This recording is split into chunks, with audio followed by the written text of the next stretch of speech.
اصل معجزہ کسے کہتے ہیں؟ جسے کوئی نبی چیلنج کے ساتھ پیش کرتا ہے کہ یہ ہے میری رسالت کا ثبوت، آؤ مقابلہ کر لو۔ حضرت موسیٰ علیہ السلام کے جو اصل معجزے تھے وہ دو تھے۔ ایک عصا، جس کا کہ مقابلہ کیا، آپ کو معلوم ہے کہ فرعون نے تمام جو جادوگر تھے پورے مملکت کے انہیں جمع کیا اور مقابلہ کیا۔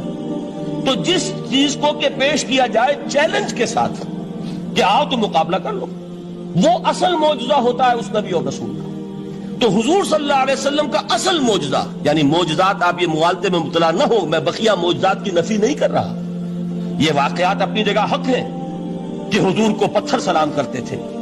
حضور صلی اللہ علیہ وسلم جس کھجور کے تنے کے ساتھ ٹیک لگا کر خطبہ دیا کرتے تھے، جبکہ ابھی مسجد نبی میں ممبر نہیں بنا تھا، جب تعداد زیادہ ہو گئی مسلمانوں کی اور ضرورت محسوس ہوئی کہ ذرا بلند مقام پر کھڑے ہو کر آپ خطبہ ارشاد فرمائیں، تو پھر وہ ممبر بنا کر رکھا گیا۔ پہلے مرتبہ جب آپ ممبر پر چڑھ رہے تھے خطبہ دینے کے لیے، تو اس کھجور کے سوکھے تنے میں سے ایسی آواز آئی جیسے کوئی بچہ بلک بلک کر رو رہا ہو کہ وہ سعادت جو مجھے حاصل رہی تھی آج تک میں محروم ہو گیا۔ تو یہ انبیاء کا مقام ہے۔ مولانا روم نے اسی لیے کہا ہے کہ فلسفی کو منکر حنانہ است، از حواس انبیاء بیگانہ است۔ فلسفی اور عقلیت پرست انسان وہ تو حنانہ کا انکار کر دے گا، کیسے ممکن ہے سوکھا تنا اور اس کے اندر سے بچے کی طرح بلکنے کی آواز آئے، لیکن یہ اس لیے کہ وہ انبیاء کے خصوصی احوال جو ہے ان کو جانتا نہیں۔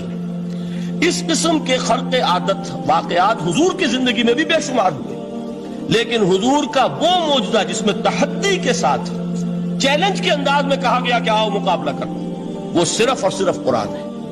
چنانچہ آپ سورہ بنی اسرائیل میں دیکھیں گے، قُلْ لَئِنِ اجْتَمَعَتِ الْإِنسُ وَالْجِنُّ عَلَىٰ أَن يَأْتُوا بِمِثْلِ هَٰذَا الْقُرْآنِ لَا يَأْتُونَ بِمِثْلِهِ وَلَوْ كَانَ بَعْضُهُمْ لِبَعْضٍ ظَهِيرًا۔ اے نبی چیلنج کر دیجئے، اگر تمام انسان اور تمام جن مل کر یہ چاہیں کہ اس قرآن جیسی کوئی تصنیف کر دیں، تو چاہے وہ ایک دوسرے کا کتنی بھی اس میں مدد کریں اور تعاون کریں، وہ ہرگز قرآن جیسی کتاب تصنیف نہیں کر سکتے۔ اس سے آگے بڑھ کر یہ بات کہی گئی، اچھا پورا قرآن نہیں لا سکتے، اس قرآن کی طرح کی 10 صورتیں ہی تصنیف کر لو۔ جب اس کا بھی جواب نہیں دیا گیا تو جسے کہتے ہیں برسبیل تنزل، اور پنجابی میں کہتا ہے کہ برے کو گھر تک پہنچانا، وہ برے کو گھر تک پہنچانے کے لیے فرمایا ایک صورت ہی بنا لاؤ۔ یہ سورہ ہود میں اور سورہ یونس میں یہ مضمون آیا، اور پھر سورہ بقرہ میں ہجرت کے بعد جو پہلی سورت نازل ہوئی اس میں پھر اس کو دہرا دیا گیا، وَإِن كُنتُمْ فِي رَيْبٍ مِّمَّا نَزَّلْنَا عَلَىٰ عَبْدِنَا فَأْتُوا بِسُورَةٍ مِّن مِّثْلِهِ وَادْعُوا شُهَدَاءَكُم مِّن دُونِ اللَّهِ إِن كُنتُمْ صَادِقِينَ۔ کہ اگر تمہیں کوئی شک ہے اس کتاب کے بارے میں جو ہم نے نازل فرمائی ہے، شک کیا ہوگا؟ شک اسی بات میں ہوگا کہ شاید یہ محمد کا اپنا کلام ہے صلی اللہ علیہ وسلم، یا کوئی اور انسان ہے جو انہیں سکھا پڑھا رہا ہے۔ اگر تمہیں اس نوعیت کا کوئی شک ہے تو اس جیسی ایک صورت بنا لاؤ، فَأْتُوا بِسُورَةٍ مِّن مِّثْلِهِ۔ اور نوٹ کیجئے گا سورۃ العصر بھی سورت ہے، سورۃ الکوثر بھی سورت ہے، 3 آیات بھی اگر ایسی تم تصنیف کر کے لے آؤ تب تو تمہیں کچھ شک کرنے کا حق حاصل ہوگا، اور اگر نہیں کر سکتے تو جان لو فَإِن لَمْ تَفْعَلُوا وَلَن تَفْعَلُوا۔ پھر اگر تم ایسا نہ کر سکو اور ہرگز نہیں کر سکو گے، ذرا چیلنج کا انداز دیکھیے کہ ہرگز نہیں کر سکو گے، فَاتَّقُوا النَّارَ الَّتِي وَقُودُهَا النَّاسُ وَالْحِجَارَةُ، ڈرو اس آگ سے جس کا ایندھن بنیں گے انسان اور پتھر۔ اب اس بات کو سمجھیے کہ تاریخی حقیقت ہے یہ، جس کا کوئی کافر انکار نہیں کر سکتا، کہ وہ کوئی شخص اس چیلنج کو قبول کرنے کی جرات نہیں کر سکا۔ اگر جھوٹ موٹ کو بھی کوئی کھڑا ہو جاتا اور کہتا کہ ٹھیک ہے میں نے یہ ایک صورت بنائی ہے اور میرا دعویٰ یہ ہے کہ یہ قرآن جیسی ہے، تو ایک کنٹروورسی تو پیدا ہو جاتی نا۔ کچھ لوگ چاہے کہتے کہ نہیں یہ قرآن کے سطح کی نہیں ہے، لیکن یہ کہ اس کا دعویٰ تو ہو جاتا۔ لیکن تاریخ یہ بتا رہی ہے کہ سرے سے کسی شخص نے اس کی جرات نہیں کی۔ اس درجے وہ قرآن سے مرعوب ہوئے۔ تو حضور کا سب سے بڑا معجزہ جو آج تک زندہ ہے، اس کو ذہن میں رکھیے، میں نے جو حضرت موسیٰ حضرت عیسیٰ کے معجزات گنوائے ہیں وہ در حقیقت ان کی اپنی ذات کے ساتھ تھے۔ ید بیضا موسیٰ کے ساتھ تھا، عصا معجزہ اس وقت تھا جب موسیٰ کے ہاتھ میں تھا، اس کے بعد کئی 100 برس تک وہ صندوق سکینہ جو ہے، تابوت سکینہ، اس میں وہ عصا رکھا رہا، لیکن اب وہ معجزہ نہیں تھا، وہ سوکھی لکڑی تھی، اس کے سوا کچھ نہیں۔ تو تمام انبیاء اور رسول کے معجزے ختم ہو گئے، وہ ان کی ذات کے ساتھ تھے۔ محمد الرسول اللہ کی رسالت دائمی ہے تا قیام قیامت، لہذا معجزہ بھی آپ کا دائمی ہے، وہ معجزہ آج بھی موجود ہے۔ البتہ میں ادھر ضرور توجہ دلاؤں گا کہ قرآن مجید کے اعجاز کے 3 پہلو ہیں۔ پہلا پہلو، اور زیادہ تر اسی کی طرف توجہ زیادہ ہوئی ہے، وہ ہے قرآن کی فصاحت، بلاغت، ادبیت، اس کی چاشنی۔ ظاہر بات ہے کہ اس کا شعور اور ادراک صرف عربوں کو ہو سکتا ہے، بلکہ میرے خیال میں ناراض نہ ہو اہل عرب تو آج کے عربوں کو بھی نہیں ہو سکتا۔ یہ اسی دور کے عرب، ان کی اپنی جو اس وقت کی زبان تھی، اس زبان میں فصحاء، بلغاء، شعراء، خطباء، ان کو اتنا ذوم تھا کہ وہ باقی پوری دنیا کو کہتے تھے یہ گونگے ہیں، بولنا ہمیں آتا، خطیب ہم ہیں، شاعر ہم ہیں، خطبہ ہم دے سکتے ہیں، شعر ہم کہہ سکتے ہیں، باقی سب تو عجمی ہیں، گونگے ہیں، ان کے اندر نہ فصاحت ہے، نہ بلاغت ہے، نہ ان کے کلام میں چاشنی ہے، نہ اس کے اندر کوئی شکو ہے۔ یہ دعویٰ جنہیں تھا، جب ان کے منہ بند ہو گئے قرآن کو سننے کے بعد کہ اس کلام کا کوئی مقابلہ ممکن نہیں ہے، جو ان کے سبع معلقہ کے شعراء میں سے آخری شاعر وہ ایمان لے آئے، اس کے بعد جب ان سے کہا گیا کہ اب آپ شعر نہیں کہتے، حضرت عمر نے ایک مرتبہ ان سے سوال کیا کیا بات ہے، اب آپ نے شعر کہنے چھوڑ دیے؟ تو ان کا جواب یہ تھا اب بعد القرآن، کیا اب قرآن کے بعد بھی اس کا امکان ہے کہ کوئی شخص اپنی فصاحت اور بلاغت کا کوئی اظہار کرنا چاہے؟ یہ تو فصاحت اور بلاغت کی ایک معراج ہے کہ جس تک کہ اب کسی انسان کی رسائی ممکن نہیں۔ تو فصاحت اور بلاغت جو ہے قرآن کے اور اس کی ادبیت، در حقیقت اس کا ادراک تو ہو سکتا ہے صرف اہل زبان کو۔ ہم لوگ جو ترجموں سے پڑھتے ہیں، چاہے کتنی ہی گرامر پڑھ لیں، کتنی صرف و نحو پڑھ لیں، واقعہ یہ ہے کہ وہ جو ایک ہوتا ہے نفس پر جب انگلی آتی ہے تو جو ایک آپ کو فیل ہوتی ہے، وہ فیل ہم جو عجمی لوگ ہیں جن کی مادری زبان عربی نہیں ہے، وہ قرآن مجید کی فصاحت اور بلاغت کو اس طور سے نہیں سمجھ سکتے جیسے کہ اہل زبان سمجھ سکتے ہیں، اور خاص طور پر جیسے کہ اس زمانے کے اہل زبان نے سمجھا۔ آج چونکہ عربی زبان ویسے تو جو اس کی فصیح لینگویج ہے وہ جو کی تو اپنی اصل پر قائم ہے، اور وہ اسی قرآن کے طفیل اور قرآن کے صدقے قائم ہے، ورنہ دنیا میں کوئی دوسری زبان نہیں ہے کہ جو 1500 برس تک اتنی پیور رہ جائے، اس میں تبدیلی آتی ہے۔ خود اردو جو ہے 300 برس کی اردو، دکن کی اردو، ذرا اس کو کبھی پڑھیے تو آپ حیران ہوں گے کہ یہ اردو زبان ہے اور آج کی اردو کوئی اور ہے۔ یہ صرف 200-250 برس کے اندر یہ انقلاب اردو میں ہو چکا ہے۔ عربی زبان 1500 برس سے وہ قائم ہے اپنی اسی جگہ پر، اور وہ صرف قرآن کا اعجاز اور قرآن کا صدقہ ہے، لیکن باقی جو اصل میں بولی جانے والی زبانیں ہیں وہ بہت بدل چکی ہیں۔ لہذا تمام اہل عرب کے لیے بھی اب قرآن کے اس پہلو کو صحیح طور پر سمجھنا ممکن نہیں۔ قرآن کی جو اعجاز کے 2 پہلو ہیں وہ ہے در حقیقت جو میری اور آپ کی توجہ کے خاص طور پر در حقیقت حقدار ہیں، اور ہمیں ان کی طرف توجہ کرنی چاہیے۔ بدقسمتی سے اس کی طرف عام طور پر علماء نے توجہ نہیں کی، اس کی صرف ادبیت ہی کا چرچا ہوتا ہے۔ اصل میں قرآن مجید علم انسانی کی معراج، فکر، فلسفہ، حکمت، قرآن کی ابدی حکمت، قرآن کا ابدی فلسفہ، قرآن انسانی مسائل کا جو حل دیتا ہے، قرآن نے سوشل سائنسز میں جس طریقے سے رہنمائی کی ہے، یہ 2 پہلو ہیں اس کے اعجاز کے، جس کی کہ آج ہمیں ضرورت ہے کہ ہم اس کا شعور اور ادراک حاصل کریں۔ اس کے ضمن میں خاص طور پر علامہ اقبال کا نام لینا چاہتا ہوں۔ میرے نزدیک اس دور میں قرآن مجید کے اس اعجاز اور اس کے ایک معجزہ ہونے کے لیے سب سے بڑی دلیل علامہ اقبال کی شخصیت ہے۔ وجہ کیا ہے کہ علامہ اقبال علماء کے طبقے میں سے نہیں تھے۔ ظاہر بات ہے کہ جن کا پورا جو ہے جن کی زندگی گزرتی ہو قال اللہ قال الرسول میں، ان کے دلوں میں عظمت قرآن کی، ان کے دلوں میں حضور کی محبت، یہ تو سمجھیے کہ ہونی ہی چاہیے، ان کے شب و روز اسی میں گزرتے ہیں۔ لیکن یہ کہ ایک ایسا شخص جس کی تعلیم ہے کالجوں کی، یونیورسٹیوں کی، جس نے مشرق اور مغرب کے فلسفے کھنگال ڈالے، وہ شخص، اور وہ بھی اس دور میں جبکہ ہم پر مغرب سے مروبیت بہت شدید تھی۔ آج تو وہ مروبیت بہت کم ہو چکی ہے۔ آج تو ہمارا عام نوجوان جو ہے وہ آنکھوں میں آنکھیں ڈال کر بات کرتا ہے، اس میں خود اعتمادی ہے۔ ہمارا بھی اپنا ایک معاشی نظام ہے، ہمارا اپنا ایک سیاسی نظام ہے، ہمارا ایک اپنا سماجی نظام ہے، ہماری اپنی سوشل ویلیوز ہیں۔ آج کا نوجوان الحمدللہ احیاء اسلام کی وہ جد و جہد جو ہے وہ مرحلہ در مرحلہ بہرحال آگے بڑھ رہی ہے، وقت لگے گا، لیکن یہ کہ اس میں یقیناً ترقی ہوئی ہے، اسی کا مظہر یہ ہے کہ خود اعتمادی ہے. We have confidence. ہم جانتے ہیں کہ اسلام ایک دین ہے، مکمل دین ہے، اس کے پاس زندگی کے تمام مسائل کا حل ہے. لیکن یہ ہے آج 1985 کی بات. علامہ اقبال اس صدی کے آغاز میں گئے ہیں یورپ، جبکہ ہم محکوم تھے انگریز کے. ایک حاکم قوم کے ہاں جا کر اس سے مروبیت کتنی شدید اس وقت تھی. جو جاتا تھا اکثر و بیشتر جو ہے واپس آتا تھا تو کھڑے ہو کر پیشاب کرنا ضروری سمجھتا تھا، اس لیے کہ اس نے وہاں پر لوگوں کو یہی کرتے دیکھا. ان کا لباس، ان کی وضاحت، ان کی تہذیب، ان کا تمدن، ہر طرح سے ان کے گن گاتا ہوا، ان کے لیے وہ بہت قصیدے جو ہے تعریف کے کہتا ہوا آتا تھا. لیکن ایک علامہ اقبال کی شخصیت وہ ہے کہ وہ یہ خود کہتے ہیں کہ میں اس آگ میں ڈالا گیا ہوں مثل خلیل.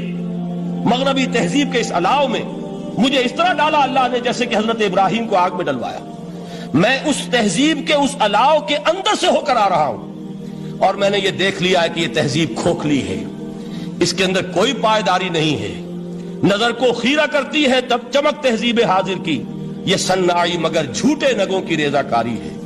اور دیار مغرب کے رہنے والوں، خدا کی بستی دکان نہیں ہے. کھڑا جسے تم سمجھ رہے ہو وہ اب زرے کا معیار ہوگا. تمہاری تہذیب اپنے خنجر سے آپ ہی خودکشی کرے گی.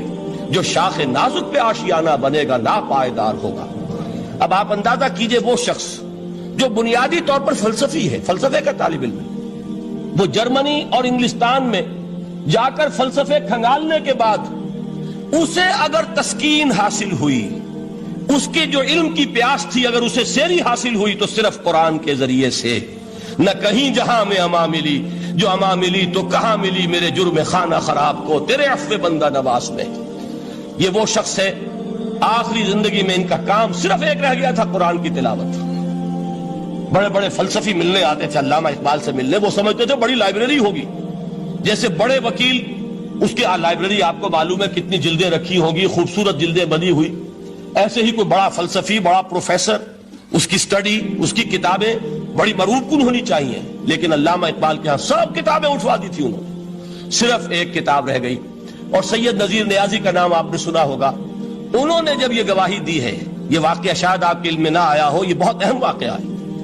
وہ یہ لکھتے ہیں کہ میں نے ایک مرتبہ علامہ سے پوچھا کہ کچھ لوگ اعتراض کرتے ہیں یا یہ خیال ظاہر کرتے ہیں کہ آپ نے اپنا فلسفہ خودی نیٹشے سے لیا ہے، کوئی کہتا ہے فلاں سے لیا ہے، کوئی کہتا ہے فلاں سے لیا ہے، کچھ آپ خود بتا سکیں گے کہ آپ کے فلسفہ خودی کی سورس کیا ہے؟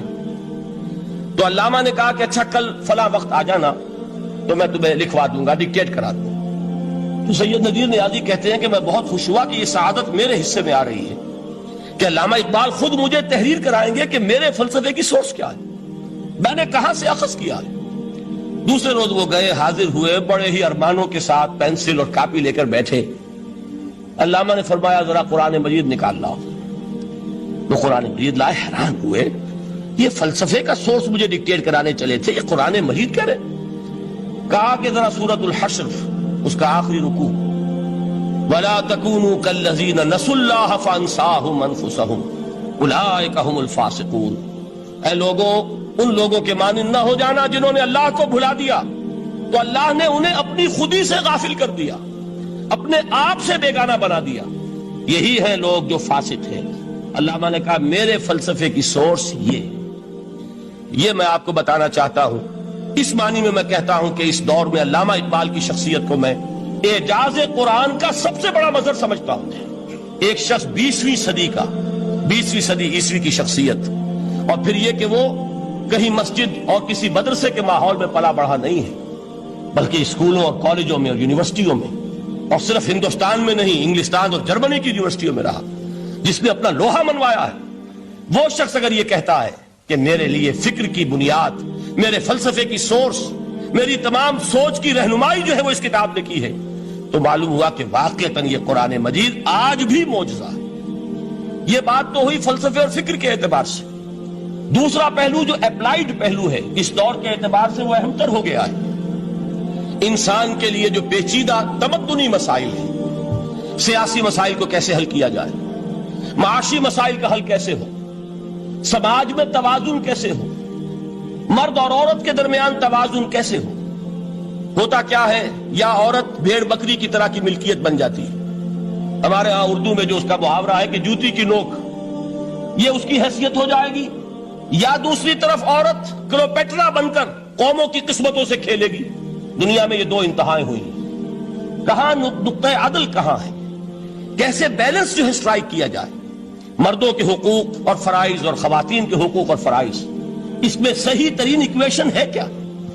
اسی طریقے سے فرد اور اجتماع، فرد اور ریاست، یا تو یہ کہ انسان کی انفرادی آزادی اتنی جا رہی ہے، مادر پدر آزاد، جس کا مظہر یہ ہے کہ آج انگلستان میں دو مرد بھی میاں اور بیوی کی حیثیت سے رہ سکتے ہیں. قانون تسلیم کرے گا ہسبینڈ اینڈ وائف، ان کو وہی حقوق حاصل ہو. یہ ہے وہ آزادی. اور یا پھر یہ ہے کہ جو روس میں ہے یا دوسرے ممالک میں ہے کہ آزادی بالکل ختم، اور معلوم ہوا کہ ایک ٹوٹلیٹیرین سوسائٹی ہے، مستبدانہ نظام ہے. ان کے درمیان نقطہ عدل کہاں ہے؟ اسی طرح سرمایہ اور محنت، اگر ذرا سا سرمایہ کو چھوٹ ملتی ہے وہ مزدور کا خون چوستا ہے اور اس کا حق اس کو نہیں دیتا. اقبال نے بہت خوبصورت انداز میں کہا ہے کہ خواجہ از خون رگے مزدور سازد لال ناب، از جفائے دہ خدایاں کشت دہ کا نا خراب. انقلاب انقلاب انقلاب. ایک طرف سرمایہ دار ہے جو مزدور کی رگوں میں سے خون نچوڑ کر سرخ شراب کا پیمانہ لے کر بیٹھا ہوا ہے، وہ در حقیقت مزدور کا خون ہے جو پی رہا ہے. ایک طرف وہ زمیندار اور جاگیردار ہے جو کاشتکار کا خون جو ہے چوس رہا ہے. تو یہ انتہا ہے. اور یا یہ ہے کہ اگر ذرا آپ مزدور کو یا اس کارکن کو تھوڑا تحفظ دیجئے تو وہ کام نہیں کرتا. ہمارے ہاں پچھلے دور میں یہی ہوا تھا. میں یہ برملا کہتا ہوں، آج بھی آپ کے سامنے کہہ رہا ہوں کہ بھٹو نے واقعہ یہ ہے بہت بڑا کارنامہ سر انجام دیا تھا. اس نے مزدور کو ایک سیلف ریسپیکٹ دی تھی، کاشتکار کو اپنی عزت کا احساس دیا تھا کہ میں بھی انسان ہوں، میرے بھی حقوق ہیں. لیکن نتیجہ اس کا نیگیٹو نکلا. مزدور نے کام کرنا چھوڑ دیا، معیشت کی گاڑی ختم ہو گئی. وہ چیز کے جو متوازن ہو، جس میں مزدور کو اس کا حق مل رہا ہو اور پسینہ خشک ہونے سے پہلے اس کی جائز مزدوری اس کو مل گئی ہو، جس میں کہ انسان کسی سرمایہ دار کی رعیت بن کر نہ رہ جائے. دوسری طرف یہ کہ سرمایہ کے لیے بھی جو اس کا صحیح ہے کہ اس کو انسینٹیو ملے، وہ میدان میں آئے، اس کے اندر رسک لینے کے جو ہے وہ صلاحیت پیدا ہو. ان دونوں چیزوں کو کیسے متوازن کیا جائے؟ واقعہ یہ ہے کہ یہ ہے وہ پیچیدہ مسائل جن کا حل قرآن میں ہے. ہماری بدقسمتی کیا ہے کہ ہم نے خود ان چیزوں کے لیے دوسروں کے سامنے جھولی پساری ہوئی. ہم دوسروں سے بھیک مانگ رہے ہیں. ہمارا حال کیا ہوا تھا اس صدی کے شروع میں؟ مصطفیٰ کمال پاشا نے جب ترکی میں اسلام کے آئلی قوانین بھی منسوخ کیے، نوٹ کیجئے اس کو، یہ اسی صدی کے وہ صدمے ہیں جو ہم نے اٹھائے ہوئے ہیں. اور گاہے گاہے بادشاہ یہ قصہ پاری نہ رہا، تازہ خواہی داشتن گر داغ ہائے سی نہ رہا. اس صدی میں کیا نہیں ہوا؟ عربوں کی ریوولٹ ترکوں کے خلاف، ان کے پیٹھ میں جو خنجر گھونپا، اور ایک انگریز، ایک کرنل لارنس کی وہ ساری شرارت، اس کے نتیجے میں ایک عظیم مملکت عثمانیہ، سلطنت عثمانیہ، دی گریٹ آٹومان امپائر، اس کے چیتڑے اڑ گئے. اور اس کے بعد وعدے کیے تھے عربوں سے کہ ہم تمہیں حکومت دیں گے. ہوا کیا کہ ان کے چھوٹے چھوٹے ٹکڑے کیے اور تقسیم کر لیے.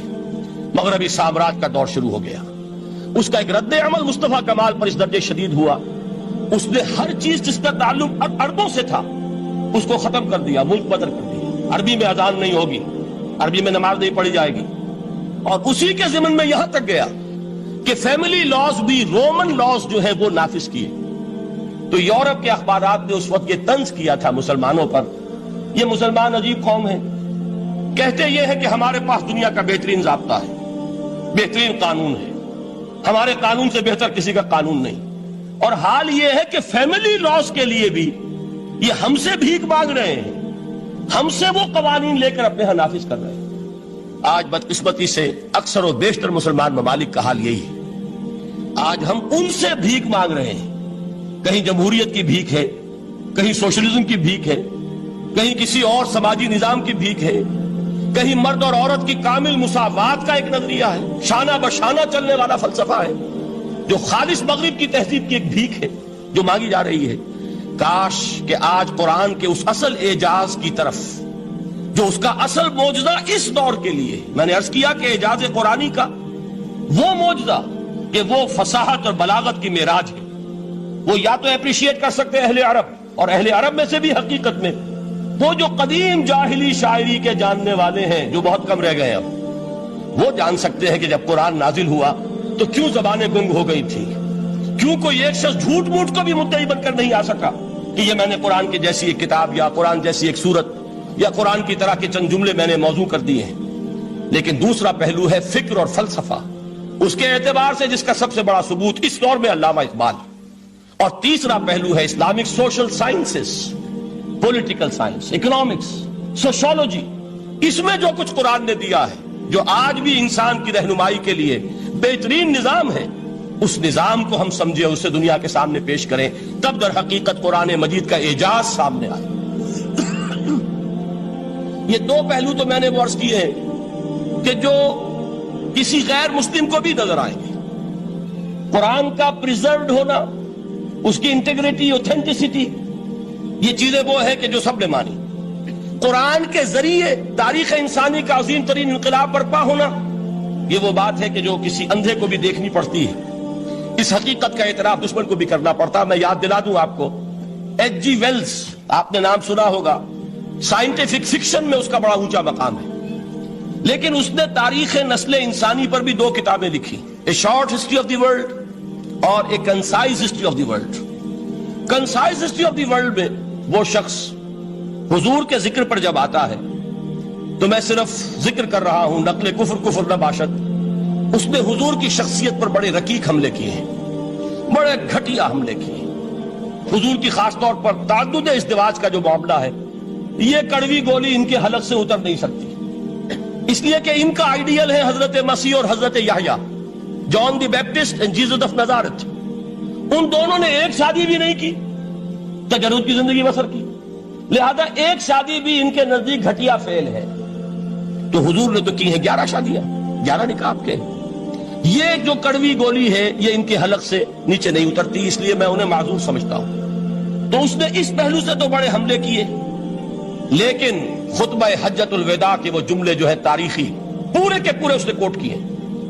لا فضل لعربی علی عجمی ولا لعجمی علی عربی ولا لأحمر علی اسود ولا لأسود علی احمر الا بالتقوی کلکم بنو آدم وآدم من تراب. کسی عرب کو کسی عجمی پر کوئی فضیلت نہیں، کسی عجمی کو کسی عرب پر کوئی فضیلت نہیں، کسی گورے کو کسی کالے پر کوئی فضیلت نہیں، کسی کالے کو کسی گورے پر کوئی فضیلت نہیں سوائے تقوی کے. تم سب کے سب آدم کی اولاد ہو اور آدم مٹی سے بنائے گئے تھے. یہ الفاظ لکھ کر کہتا ہے کہ جہاں تک human fraternity, equality and freedom, 3 الفاظ نوٹ کیجئے، انسانی حریت، انسانی مساوات، انسانی اخوت.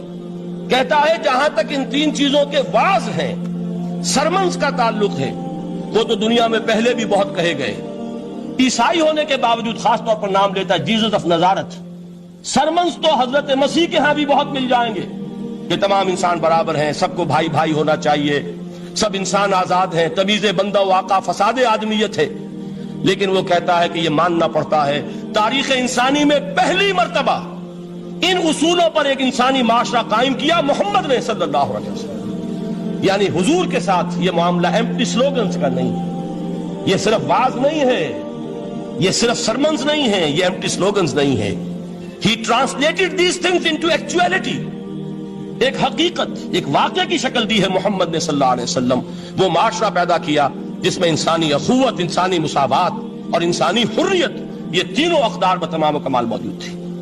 یہی وجہ ہے اس صدی میں نوٹ کیجئے، گاندھی جی، موہن داس کرم چند گاندھی، جس کو آج پوری دنیا میں تسلیم کیا جاتا ہے، عالم عرب میں بھی مہاتما گاندھی کی بڑی عزت ہے. پنڈت نہرو کا کسی زمانے میں استقبال ہوا تھا ریاض میں، تو ہمیں بہت غصہ آیا تھا کہ مرحبا برسول السلام، welcome to the prophet of peace. یہ الفاظ تھے کہ جن سے پنڈت نہرو کا استقبال ہوا تھا. غصہ ہمیں بہت آیا، یہ رسول کا لفظ استعمال کر دیا انہوں نے. بعد میں ہم نے سوچا بھائی رسول کے معنی ان کے ہاں ایلچی کے ہیں، تو انہوں نے اس کو اپنی جو بھی غلطی میں سمجھا یا صحیح سمجھا، اس کو چھوڑ دیجئے، میں کوئی سیاسی گفتگو نہیں کرنا چاہتا. انہوں نے سمجھا کہ یہ شخص اس وقت امن کا پیغام بر ہے، لہذا اس کو ویلکم کیا. بہرحال گاندھی جی کا جہاں تک معاملہ ہے، آپ کے علم میں ہے کہ پوری دنیا میں اس شخص کی عظمت کو تسلیم کیا گیا ہے۔ ہمارا معاملہ، ہندوستانی مسلمانوں کا معاملہ، یہ دوسرا ہے۔ وہ تو آپ کو معلوم ہے کہ جوتا جسے کاٹتا ہے اسے پتا چلتا ہے کہ یہ جوتی کاٹ رہی ہے، ورنہ دیکھنے والے کو پتا چلے گا بڑا خوبصورت جوتا ہے، بڑا عمدہ جوتا ہے، کوئی اس میں خرابی نہیں ہے، لیکن جسے وہ پنچ کر رہی ہے اسے پتا ہے کہ یہ ہے کیا۔ اس اعتبار سے ہمارا معاملہ علیحدہ ہے، لیکن دنیا کو بہت خوبصورت اور بہت ہی اعلیٰ اور بہت ہی اونچی شخصیت ایک نظر آتی ہے۔ بہرحال ایک پہلو سے یقیناً ماننا پڑے گا اس کی عظمت کو، کہ ہندو قوم کے لیے اور ہندوستان کے لیے، اس کی آزادی کے لیے جو عظیم جدوجہد کی ہے، اس میں کوئی شک نہیں۔ میں اس وقت جو بات عرض کرنا چاہتا ہوں کہ 1937 کا تصور کیجئے۔ 1937 میں آپ کو معلوم ہے 1935 میں قانون بنا تھا، اور پہلی مرتبہ الیکشنز ہوئے تھے بر صغیر میں 1937، اور وہ ہوئے تھے صوبائی الیکشنز۔ ان کے نتیجے میں وزارتیں قائم ہوئی، مسلم لیگ نے بائیکاٹ کیا تھا الیکشن کو، لہذا پورے ہندوستان میں تمام صوبوں میں کانگریس کے وزراء کی وزارتیں بنی۔ ہریجن اخبار میں ایک مقالہ لکھا تھا گاندھی جی نے اس وقت، جس میں کہ ان کانگریسی وزراء کے سامنے نصیحت کے انداز میں یہ بات رکھی تھی کہ آج جب کہ آپ لوگوں کو اختیار مل رہا ہے اور حکومت، یہ پہلی انسٹالمنٹ تھی جو انگریزوں نے دی تھی ہمیں، سیلف رول یا ہوم رول کی پہلی انسٹالمنٹ تھی، تو جو بھی تمہیں اختیارات مل رہے ہیں اس میں میں تمہارے سامنے حضرت ابو بکر اور حضرت عمر کی مثال رکھتا ہوں۔ یہ ہے وہ بات کہ جادو وہ جو سر چڑھ کر بولے۔ عربی میں کہتے ہیں الفضل ما شہدت بہ الاعداء، اصل فضیلت وہ ہے جس کا کہ دشمن اعتراف کرے۔ مہاتما گاندھی اگر اعتراف کر رہا ہے کہ تاریخ انسانی کی عظیم ترین شخصیتیں حکومت کی سطح پر وہ ابو بکر اور عمر ہیں، تو ابو بکر اور عمر کس درخت کے پھل ہیں؟ وہ شجرہ طیبہ، شجرہ نبوت ہے کہ جس کے پھل ہیں ابو بکر اور عمر، جن کو تربیت دی ہے محمد نے صلی اللہ علیہ وسلم۔ تو معلوم ہوا کہ یہ چیزیں وہ ہیں کہ جس کا لوہا آج دنیا مان رہی ہے، لہذا ہمیں قرآن مجید کے اعجاز کے پہلو سے ان اعتبارات سے خود بھی توجہ کرنی چاہیے اور دنیا کو بھی ادھر متوجہ کرنا چاہیے۔ اب میں تبرکاً 3 مقامات سے میں نے آیات پڑھی ہیں، قرآن مجید کی عظمت کا وہ ادراک اور شعور جو ہمیں ہو سکتا ہے، ہم وہ کہ جو قرآن کو مانتے ہیں اللہ کا کلام، ہم اس بنیاد پر سمجھے کہ اللہ نے اپنے کلام کی کیا مدح کی ہے۔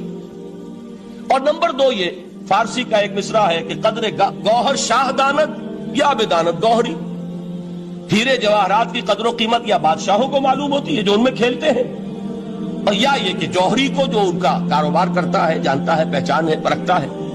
عام آدمی کو کیا پتا اس کے ہاتھ پہ اگر کوئی آپ ہیرا رکھ دیں وہ سمجھے شاید کو کوئی کانچ کا ٹکڑا، اسے اس کے اندر کوئی فرق محسوس نہیں ہوگا۔ قدر گوہر شاہ دانت یا بدانت گوہری، کہ ہیرے جواہرات جو ہیں ان کی قدر و قیمت کا اندازہ یا بادشاہوں کو ہوتا ہے یا جوہری کو ہوتا ہے۔ تو قرآن مجید کا عظمت کا صحیح ادراک یا اللہ کو ہے یا محمد الرسول اللہ کو ہے صلی اللہ علیہ وسلم۔ باقی جو کچھ دنیا دیکھتی ہے وہ تو وہ ظاہر کا ایک پہلو ہے، وہ تاریخی حقائق ہیں جو میں نے آپ کے سامنے رکھے۔ باقی قرآن مجید کی عظمت کا کوئی صحیح ادراک ہو سکتا ہے یا وہ اللہ تعالیٰ کی زبانی اور یا ہوگا محمد الرسول اللہ صلی اللہ علیہ وسلم کے فرامین کی روح سے۔ اسی لیے میں نے 3 جگہ سے آیات پڑھی ہیں۔ ایک مقام سے سورہ رحمان کی ابتدائی 4 آیات، سورہ یونس کی 2 آیات، سورہ حشر کی 1 آیت، اور 3 احادیث نبویہ ہیں جن کا میں نے ذکر کیا ہے، اس لیے کہ تیسری جو ہے وہ بہت طویل حدیث ہے، وہ پوری میں اس وقت نہیں پڑھ سکتا تھا، اس کے صرف ابتدائی اور آخری کلمات میں نے اس وقت آپ کو سنائے۔ میں تھوڑی سی تشریح ان کی کروں گا تاکہ قرآن مجید کی عظمت کا جو نقش میرے اور آپ کے قلب پر ہونا چاہیے وہ صحیح در حقیقت ان آیات اور احادیث کی روشنی میں ہمارے دلوں پر قائم ہو جائے۔ دیکھیے قرآن مجید کی عظمت یہ کلام ہے، اس کی کلام کی عظمت کا پہلا پہلو ہے متکلم کی عظمت کے اعتبار سے۔ عربی میں کہا جاتا ہے کہ کلام الملوک ملوک الکلام ہے، بادشاہوں کا کلام کلاموں کا بادشاہ ہوتا ہے۔ بادشاہ جب گفتگو کرے گا معلوم ہوگا شاہانہ انداز ہے، ایک کوئی بھکاری گفتگو کرے گا یا کوئی کنجرا گفتگو کرے گا، سبزی فروش کرے گا، کوئی مچھلی فروش کرے گا، ہر ایک کا پتہ چل جائے گا کہ کون بولا، وہ جس کو کہتے ہیں کہ تانت بازی راگ پایا۔ 2 جملے کوئی شخص بولے گا پتہ چل جائے گا کتنے پانی میں ہے، اس کے علم کا، فضل کا، تہذیب کا، تمدن کا کیا معیار ہے۔ اس لیے کہ کلام جو ہے در حقیقت متکلم کی پوری شخصیت کی عکاسی کرتا ہے. اس کا مقام کیا ہے، اس کا مرتبہ کیا ہے، اس کے ذہن کی بلندی کیا ہے، اس کے فکر کی گہرائی کیا ہے، اس کے افق ذہنی کی وسعت کیا ہے، اس سب کا اندازہ ہوگا کلام سے.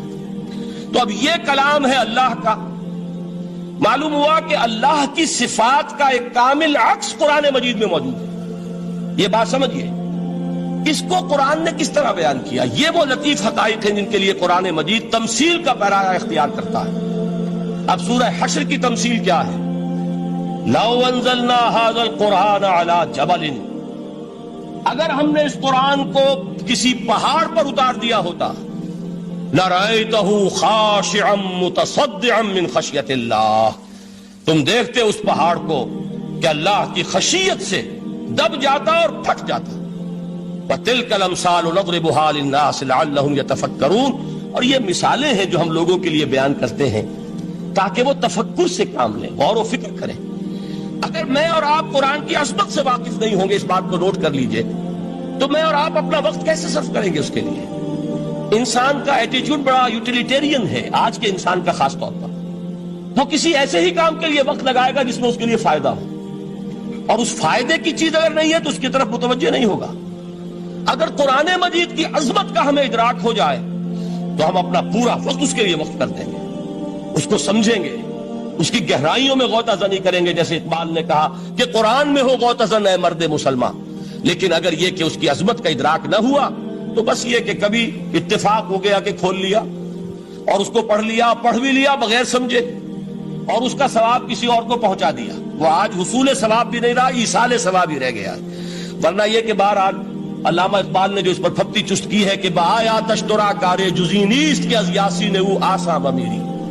اس قرآن کی عظیم آیات سے اے مسلمان آج تیرا سروکار صرف اتنا رہ گیا ہے کہ کوئی شخص مر رہا ہو، عالم نزا میں ہو، تو اس کو یاسین سنا کر اس کی جان جلدی سے نکال دو، آسانی سے نکل جائے. بس یہ سروکار رہ گیا. میں یہ نہیں کہتا کہ نہ پڑھی جائے، حضور نے فرمایا ہے پڑھنی چاہیے، لیکن صرف یہ نہیں ہے اس کا مصرف. یہ تو انسانی زندگی کی رہنما کتاب بن کر نازل ہوئی ہے. اس کے اوپر اس اعتبار سے توجہ تم نہیں کر رہے ہو، بلکہ تمہاری اس کے ساتھ جو ہے دلچسپی صرف کتنی رہ گئی ہے. تو پہلی بات یہ کہ یہ سمجھیے کہ قرآن نے یہ تمثیل اختیار کی اپنے عظمت کے بیان کے لیے. اگر ہم نے اس قرآن کو پہاڑ پر اتار دیا ہوتا تو تم دیکھتے کہ وہ پھٹ جاتا اور دب جاتا. اب اس کو سمجھیے، القرآن یفسر بعضہ بعضا، قرآن کا ایک حصہ دوسرے حصے کی تفسیر کرتا ہے. سورہ اعراف میں واقع آیا ہے کہ حضرت موسیٰ علیہ السلام کا آپ کو معلوم ہے کہ کوہ طور پر اللہ تعالیٰ سے ہم کلامی کا شرف حاصل کرتے تھے. گفتگو ہو رہی ہے لیکن اللہ نظر نہیں آ رہا. اب اس کو اپنے اوپر طاری کیجئے کہ صاف سامنے آتے بھی نہیں، صاف چھپتے بھی نہیں. یہ جو صورتحال تھی کہ اگر کسی کی آپ آواز سن رہے ہیں، کلام سن رہے ہیں، سامنے نہیں آ رہا، تو آپ کے دل میں خواہش پیدا ہوگی کہ ذرا سا یہ پردہ بھی اٹھا دیا جائے، مجھے دیدار بھی حاصل ہو جائے. لہذا سورہ اعراف میں ہے جب کئی بار یہ شرف ہم کلامی حاصل ہوا اللہ سے، تو حضرت موسیٰ علیہ السلام نے بڑی ہمت سے کام لیا، بڑی جرت کی، درخواست کر دی، رب ارنی انظر الیک. یہ جو پردہ بیچ میں حائل کیا ہوا ہے پروردگار، تو میرا شوق دیکھ، میرا اشتیاق دیکھ، تو مجھے ذرا دیدار بھی عطا ہو جائے. اس پر کیا بات کہی گئی؟ لن ترانی، موسیٰ تم مجھے ہرگز نہیں دیکھ سکتے، تم اس جسد ظاہری کے ساتھ، اس جسد مادی کے ساتھ، ان عنصری آنکھوں سے میرا دیدار نہیں کر سکتے. ولیکن انظر الی الجبل، دیکھو ہم تمہیں ایک مثال دیے دیتے، ذرا اس پہاڑ کی طرف دیکھو، ہم اپنی ایک تجلی اس پر ڈالیں گے. فإن استقر مکانہ فسوف ترانی، اگر وہ پہاڑ ہماری تجلی کو جھیل جائے، تحمل کر لے، تو تم بھی سوچنا کہ شاید ہمیں دیکھ سکو. اس کے بعد ہوا کیا؟ فلما تجلی ربہ للجبل جعلہ دکا وخر موسیٰ صعقا. جب اللہ تعالیٰ نے پہاڑ پر اپنی ایک تجلی ڈالی تو وہ پہاڑ جو ہے پھٹ گیا.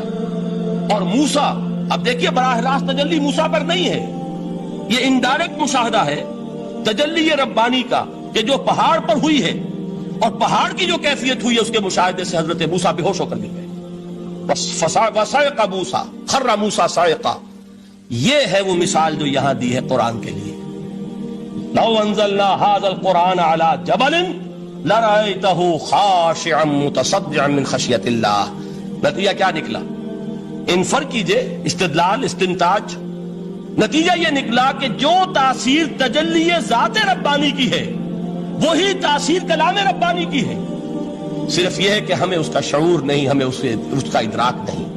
یہ بالکل ذات کی تجلی کی جو تاثیر تھی وہی قرآن خود بیان کر رہا ہے کہ اس کلام ربانی کی تھی. اس کو بھی علامہ اقبال نے خوب کہا ہے، فاش گویم آنچ در دل مزمرست. صاف کہہ دیتا ہوں جو کچھ میرے دل میں ہے. این کتابیں نیست چیزیں دیگر است.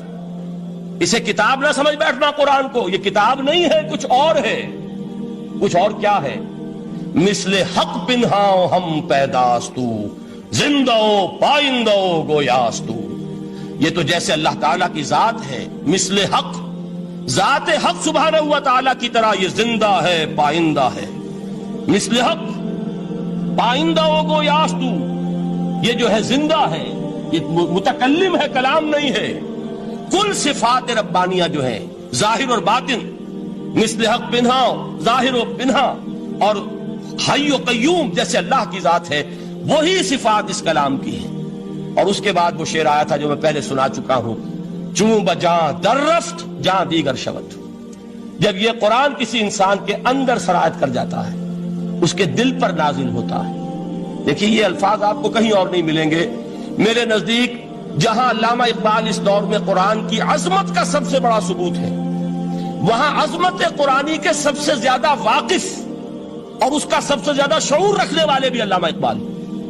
یہ الفاظ آپ کو کہیں نہیں مل سکیں گے کہ مثل حق پنہاؤ ہم پیداستو زندہ پائندہ گویاستو چوں بجاں در رفت جہاں دیگر شود جہاں چو دیگر شد جہاں دیگر شود. جب یہ انسانوں کے اندر سرایت کر جاتا ہے، ان کے اندر ایک انقلاب آ جاتا ہے، اور یہ اندر کا انقلاب ہے جو ایک عالمی انقلاب کا پیش خیمہ بنتا ہے.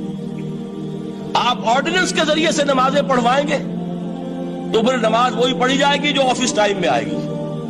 باقی اور کیوں پڑھیں گے؟ وہ تو آرڈیننس کے ذریعے سے پڑھائی جا رہی ہے نا. اس کا حشر تو وہ ہوگا جو ہمارے ہاں دیکھا جا چکا ہے. اور اس وقت بھی، اس زمانے میں نے یہ سنا ایک جگہ کہ کلاس 4 امپلائیز جو ہیں، وہ شروع میں جب آرڈیننس نافذ ہوا تھا ہمارے ہاں تو دفتروں میں بڑا اہتمام ہوا. آفیسرز نے خاص طور پر بڑے اہتمام سے ظہر کی نماز پڑھنی شروع کی. لیکن مجھے بتایا گیا کہ کلاس 4 امپلائیز جو ہیں، ہمارے یہ ڈرائیورز ہیں، پینز ہیں، یہ کھڑے ہنستے رہتے ہیں، شریک نہیں ہوتے. میں نے ان سے کہا وہ اس لیے کہ انہیں معلوم ہے کہ آپ بھی تو یہی پڑھ رہے ہیں صرف نماز. باقی آپ کے ڈرائیور سے اور آپ کے خانسامہ سے یہ بات چھپی ہوئی نہیں ہے کہ عصر آپ نے بھی نہیں پڑھنی. یہ صرف زور ہے جو آپ پڑھ رہے ہیں. تو یہ اصل میں اندر کا انقلاب جب تک نہ آئے، باہر کا ٹھوسا ہوا انقلاب، وہ تو جب پریشر ہٹ جائے گا تبدیلی ختم ہو جائے گا. چوں بجاں در رفت جہاں دیگر شود، اندر انقلاب آئے. جب اندر تبدیلی ہو جائے گی، اب انسان کا پورا وجود بدلے گا. پھر اس کے اندر سے تبدیلی جو ہے وہ ابھرے گی، اسے کسی خارجی دباؤ کی ضرورت نہیں ہوگی. جہاں جو دیگر شد جہاں دیگر شود. اور جب انسانی شخصیتوں کے اندر یہ انقلاب اندر سے آتا ہے تو پھر وہ عالمی انقلاب بنتا ہے. جیسے کہ محمد رسول اللہ کا انقلاب. واقعہ یہ ہے کہ اگر جوش کانسپیریسی، عبداللہ ابن سبا کی سازش اگر کامیاب نہ ہو گئی ہوتی اور مسلمانوں کے اندر آپس کا اختلاف اور سرپھٹول نہ ہو جاتا، جو حضرت عثمان کی شہادت، پھر حضرت علی کی شہادت رضی اللہ تعالی عنہما، اور حضرت علی کی دوران خلافت یہ آپس کے جو جنگیں ہوئی، جنگ جمل، جنگ صفین، جنگ نہروان، اگر یہ نہ ہوئی ہوتی تو جس سپیڈ کے ساتھ اور رفتار کے ساتھ انقلاب محمدی کی توسیع ہو رہی تھی علی صاحب الصلاۃ والسلام، کوئی طاقت دنیا میں نہیں تھی. اقبال نے اس کا بھی نقشہ کھینچا ہے کہ تھمتا نہ تھا کسی سے سیل رواں ہمارا. وہ سیل رواں تھا، کوئی روکنے والا نہیں تھا. انٹرنل سیبوٹاج وہ ہے کہ جس نے اس انقلاب کا راستہ روکا ہے. تو واقعہ یہ ہے کہ وہ اندرونی انقلاب حضور نے برپا کیا قرآن کے ذریعے صحابہ میں. اندر سے جو انقلاب تھا اس نے عرب میں ایک انقلاب کی شکل اختیار کی. اور یہ انقلاب جو ہے اتنی اپنے اندر قوت رکھتا تھا، اتنی پوٹینشیلٹی تھی اس کی کہ وہ 20 برس کے اندر کہاں آکسس دریائے جیہوں، کہاں اٹلانٹک. تصور تو کیے، تاریخ میں اس سے پہلے اتنی بڑی کوئی مملکت قائم ہوئی نہیں. کہاں یمن اور کہاں ایشیائے کوچک، ایشیا مائنر، ٹرکی، یہاں سے وہاں اور وہاں سے یہاں، اتنی عظیم مملکت حضرت عثمان رضی اللہ تعالیٰ عنہ قید خلافت میں ہو چکی تھی. یہ بات اگر یہ چلتا معاملہ آگے تو کوئی قوت اب نہیں رہی تھی. سلطنت روما ختم ہو چکی تھی, سلطنت کسریٰ ختم ہو چکی تھی, پرچے اڑ گئے تھے. اب کون سی طاقت رہ گئی تھی جو سیلاب کا راستہ روکتی؟ یہ وہ یہودی سازش ہے جس نے اندر سے سیبوٹاج کیا. بہرحال یہ ہے انقلاب محمدی کا طریقہ, اندر سے تبدیلی. اسی کو علامہ اقبال نے کہا ہے, تیرے ضمیر پہ جب تک نہ ہو نزول کتاب, گرہ کشا ہے نہ راضی نہ صاحب کشاف. یہ قرآن اب بھی تم ایسے محسوس کرو کہ جیسے تمہارے دل پر نازل ہو رہا ہے. اور مجھے یاد آیا امام ابن قیم رحمت اللہ علیہ, ان کا ایک بڑا پیارا جملہ ہے. وہ کہتے ہیں قرآن کے بعض پڑھنے والے ایسے ہیں کہ جب وہ قرآن کو پڑھتے ہیں تو یوں محسوس کرتے ہیں کہ قرآن مصحف میں لکھا ہوا نہیں ہے, ان کے اپنے دل کے اوپر کندہ ہے, دل کے اوپر سے پڑھ رہے ہیں. یعنی اتنی کامل مطابقت وہ محسوس کرتے ہیں, اپنی فطرت, ہیومن نیچر اور قرآن کے اندر اتنی مطابقت ہے. اس طرح وہ ٹیلی کرتے ہیں ایک دوسرے کے ساتھ کہ محسوس ہوتا ہے کہ وہ کتاب ان صفحات میں لکھی ہوئی نہیں ہے بلکہ لوح قلب پر لکھی ہوئی ہے کہ جہاں سے وہ انسان اسے پڑھ رہا. تو پہلی بات تو قرآن مجید کی آیت کے حوالے سے اس پہلو سے ہمارے سامنے آئی کہ جو تاثیر ہے ذات ربانی کی تجلی کی, وہی تاثیر ہے اس قرآن مجید کی, بشرطے کہ ہمارے دل جو ہیں وہ کچھ اپنے اندر اس استعداد اور صلاحیت کو پیدا کر لیں. دوسرا مقام ہے سورہ یونس کا.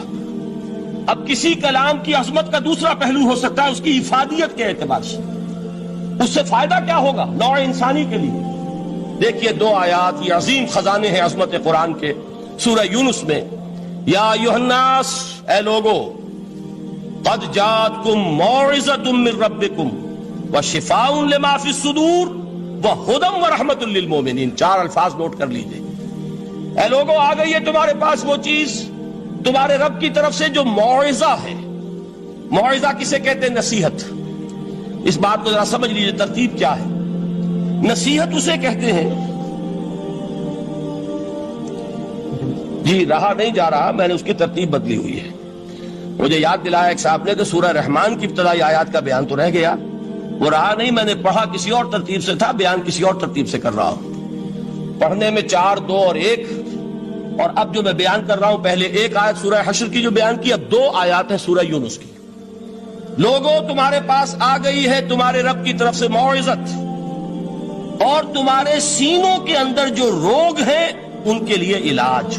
توجہ کیجئے گا, ہم نے قرآن کو کیا سمجھا ہے؟ صرف ایک مقدس کتاب, ایک حصول ثواب یا ایصال ثواب کا آلہ. قرآن ہے کیا؟ نمبر 1 موعظہ. موعظہ کسے کہتے ہیں؟ وعظ اسے کہتے ہیں وہ بات جس سے دل نرم ہو جائے, دل کے اندر گداز پیدا کرنے والی شے. وجہ کیا ہے؟ اعلیٰ سے اعلیٰ حکیمانہ بات کسی سے کہی جائے, دل سخت ہے, اثر نہیں ہوگا. ایک کرسٹ آ جاتا ہے انسان کے دل کے اوپر, جیسے کہ یہود کے علماء کے بارے میں فرمایا گیا, ثم قست قلوبکم فہی کالحجارۃ او اشد قسوۃ وان من الحجارۃ لما يتفجر منه الانہار وان منها لما يهبط من خشیۃ اللہ وان منها لما يشقق فيخرج منه الماء. اے لوگوں, پھر تمہارے دل سخت ہوتے چلے گئے, پھر وہ پتھروں کے مانند سخت ہو گئے, بلکہ ان سے بھی زیادہ سخت, اس لیے کہ پتھروں میں تو وہ بھی ہوتے ہیں کہ جو اللہ کے خوف سے گر جاتے ہیں, پتھروں میں وہ بھی ہوتے ہیں کہ جو اللہ کی خشیت سے پھٹ جاتے ہیں, ان میں سے پانی بہ نکلتا ہے. پتھر تو اس طرح کے ہیں, لیکن انسان کا دل جب سخت ہو جائے, جب پتھر بن جائے, تو کوئی شے دنیا کی اس کی سختی کا مقابلہ نہیں کر سکتی. پہلے اس سختی کو نرم کریں گے, جیسے زمین ہے چٹیل زمین, اس زمین کے اندر ہل چلے گا تو بارش جو ہے فائدہ دے گی. اس کو آپ زمین کو نرم کرتے ہیں تاکہ وہ بارش کو جذب کرے, ورنہ چٹیل زمین ہے سخت, وہ پانی بہ جائے گا اور وہ زمین کے اندر جذب نہیں ہوگا. تو پہلا لفظ استعمال کیا موعظہ. یہ قرآن واعظ ہے, نصیحت ہے, دلوں کو نرم کرتا ہے, دلوں پر جو کرسٹ آ گیا ہے سخت اسے توڑتا ہے, اس میں ہل چلاتا ہے. پھر کیا کرتا ہے؟ پھر جب یہ جذب ہوتا ہے, شفاء لما فی الصدور, جو سینے کے روگ ہیں ان کے لیے شفا ہے. اب آپ غور کیجئے گا, علامہ اقبال نے انہی 2 اعتبارات سے مسلمانوں کا مرثیہ کہا ہے کہ مسلمانوں نے اس قرآن کو نہ موعظہ کے لیے استعمال کیا اور نہ تزکیہ نفس کے لیے استعمال کیا, بلکہ اس کو تو صرف بنا لیا ہے وہ جان آسانی سے نکالنے کا نسخہ یا ایصال ثواب کا آلہ. چنانچہ کہتے ہیں واعظ کے لیے واعظ دستاں زنو افسانہ بند. واعظ جو ہے ہمارے داستانیں کہتے ہیں، افسانے کہتے ہیں، قصے کہتے ہیں، لطیفے کہتے ہیں.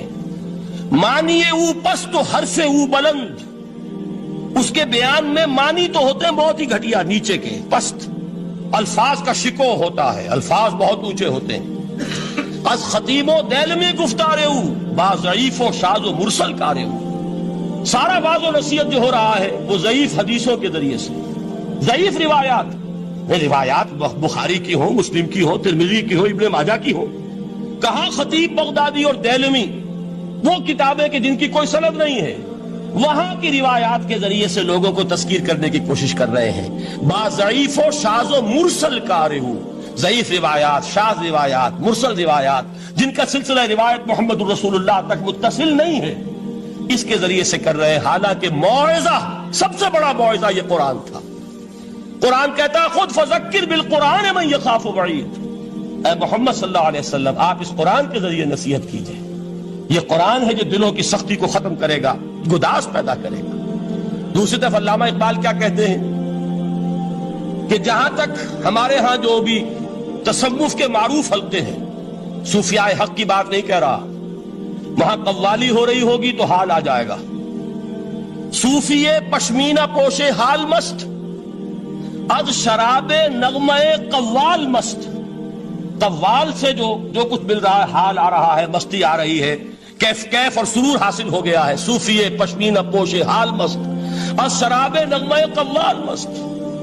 لیکن یہ کہ اس کی محفل میں درنمی سازت بقرآن محفلش، اس کی محفل میں قرآن کا کہیں گزر نہیں ہے. جبکہ محمد الرسول اللہ صلی اللہ علیہ وسلم کی بھی ایک محفل ہوتی تھی، محفل سماع. وہ محفل سماع کیا تھی؟ حضور صحابہ سے فرمائش کر کر کے قرآن سنتے تھے.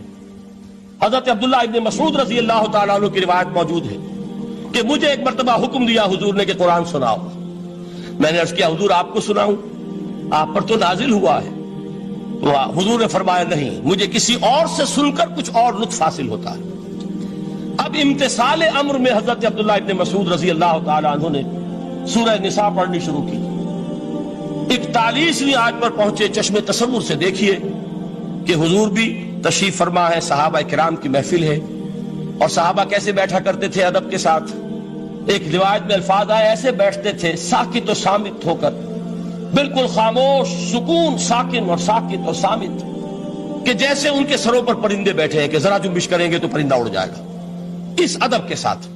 تو وہ محفل جو ہے حضور صلی اللہ علیہ وسلم کی، اور ایک صحابی حضرت عبداللہ ابن مسعود گردن نیچی کیے ہوئے ہیں اور قرآن پڑھتے چلے جا رہے ہیں. جب اس آیت پر پہنچے فَكَيْفَ إِذَا جِئْنَا مِن كُلِّ أُمَّةٍ بِشَهِيدٍ وَجِئْنَا بِكَ عَلَى هَؤُلَاءِ شَهِيدًا. کیا ہوگا اس دن جس دن کہ ہم ہر امت پر ایک گواہ کھڑا کریں گے، اور اے نبی آپ کو گواہ بنا کر لائیں گے ان کے خلاف.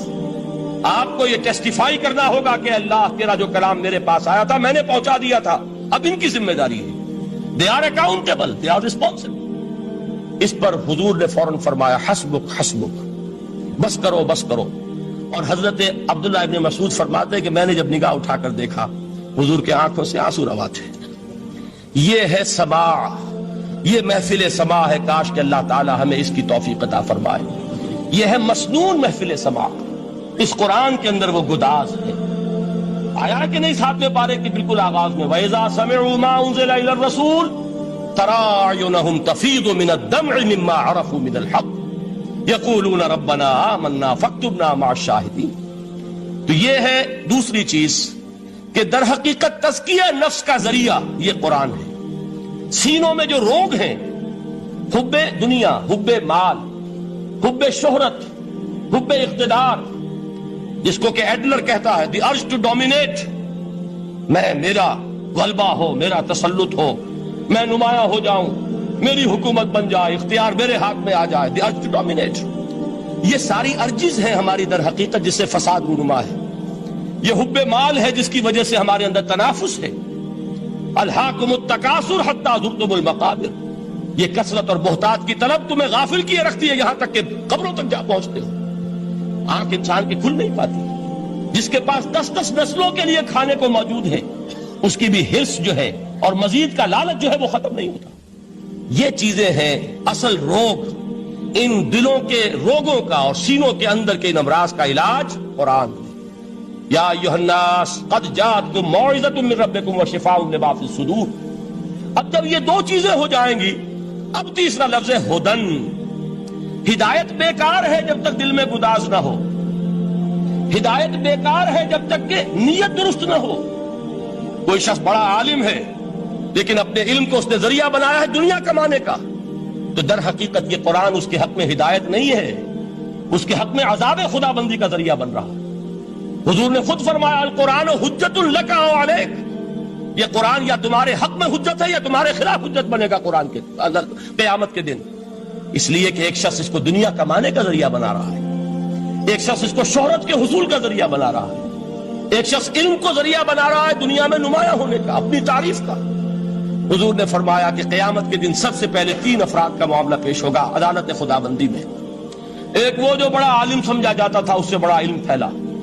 دوسرا وہ جو بہت صاحب ثروت تھا، اس نے بہت خیرات کے کاموں میں پیسہ لگایا۔ تیسرا وہ جو دنیا میں شہید سمجھا جاتا تھا کہ اللہ کی راہ میں جنگ کرتے ہوئے جان دے دیا۔ اللہ ان تینوں سے جو اس کو نعمتیں دی تھی ان کا ذکر کر کے پوچھے گا کہ میں نے تمہیں یہ دیا، تمہیں یہ دیا، تمہیں یہ دیا، تم کیا کر کے لائے؟ وہ شہید کہے گا کہ اللہ میں نے تیری راہ میں جنگ کی اور اپنی جان دے دی تاکہ تو راضی ہو جائے۔ اللہ فرمائے گا کذبتا، تو نے جھوٹ بولا، انک قد قاتلت لئن یقال جریء، تو نے تو یہ جنگ اس لیے کی تھی کہ کہا جائے کہ بڑا جری ہے، بڑا بہادر ہے۔ یہ لوگوں سے بہادری کے تمغے لینا تمہارا مقصود تھا۔ وقد قیل، وہ کہا جا چکا ہے، اب یہاں تمہارے لیے کچھ نہیں۔ اور فرشتوں کو حکم ہوگا اور وہ اوندے منہ اس کو گھسیٹتے ہوئے جہنم میں جھونک دیں۔ دنیا میں شہید سمجھا جا رہا ہے، آخرت میں جہنمی ہے۔ یہی حال اس عالم کا ہوگا، یہی حال اس دولت مند کا ہوگا۔ تم نے یہ علم پھیلایا تھا کہ تمہارے علم کا چرچا ہو جائے، تمہاری شہرت ہو جائے، لوگ تمہاری دست بوسی کرنے لگیں، لوگ تم سے جھک کر ملیں۔ وہ دنیا میں ہو گیا، تمہارا مطلوب مل چکا، تمہارا مقصود حاصل ہو چکا، اب یہاں کچھ نہیں۔ تو جان لیجئے کہ جب تک دلوں کے روگ درست نہ ہوں، علم بیکار ہے، ہدایت قطعاً غیر مفید ہے۔ پہلے دلوں کا کرست اترے، اس کی سختی دور ہو، یہ ہے موعظہ۔ دلوں کے اندر سے حب جاہ، حب دنیا، حب مال نکلے، یہ ہے تزکیہ، شفاء لما فی الصدور۔ اب ہدایت خدا بندی، اب راستہ آپ دیکھیں گے اور اس راستے پر چلیں گے۔ یہ ہدایت جو ہے دنیا میں، یہی آخرت میں رحمت کی شکل میں ظاہر ہوگی۔ جنہوں نے اس قرآن کی ہدایت سے فائدہ اس دنیا میں اٹھایا، آخرت میں رحمت خدا بندی کی بدلیاں ان پر سایہ کریں۔ ایک حدیث میں تو باقاعدہ الفاظ آئے ہیں کہ سورہ بقرہ اور سورہ آل عمران یہ 2 بدلیوں کی صورت میں ظاہر ہوں گی میدان حشر میں، اور ان لوگوں پر سایہ کریں گی کہ جن کو ان سے بڑی محبت تھی۔ یہ 4 الفاظ نوٹ کر لیجئے اسی ترتیب کے ساتھ۔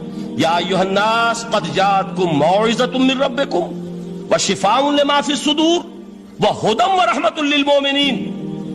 قل بفضل اللہ وبرحمتہ، اے نبی کہہ دیجئے یہ اللہ کا بڑا فضل ہے، لوگوں سمجھو، اس کی بڑی رحمت کا ظہور ہوا ہے اس قرآن کی شکل میں، اس کی رحمت کا مظہر عدم قرآن ہے، اس کے فضل کا سب سے بڑا ثبوت قرآن ہے۔ فبذالک فلیفرحوا، اس پر انہیں خوشیاں منانی چاہیے۔